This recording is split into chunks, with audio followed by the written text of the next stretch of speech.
Hi friends, welcome to our channel smart Jayashree. చూశారు కదా, మా పెరటిలో చిక్కుడుకాయలు కాసినాయండి. ఇవి నాటు చిక్కుళ్ళు, అలాగే కాకరకాయలు కొంచెం కాసినాయి. అవి ఇప్పుడే కోసాను, మీకు కూడా చూపిద్దామని చెప్పేసి వీడియో చేస్తున్నానండి.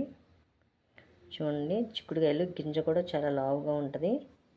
చిన్న చిన్న కాయలు కాస్తాయండి. ఇవి పందిరి చిక్కుళ్ళు, చాలా బాగుంటుంది. ఇది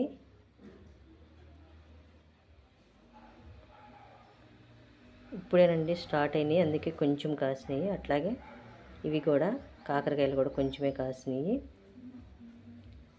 కోసేటప్పుడు చూపిద్దామంటే వీడియో తీసేవాళ్ళు ఎవరు లేరు, అందుకే కోసిన తర్వాత చూపిస్తున్నానని. చూసారు కదా ఫ్రెండ్స్, మా పెరట్లో కాసిన కాకరకాయలు చిక్కుడుకాయలు మీకు నచ్చినట్టయితే లైక్ చేయండి, షేర్ చేయండి.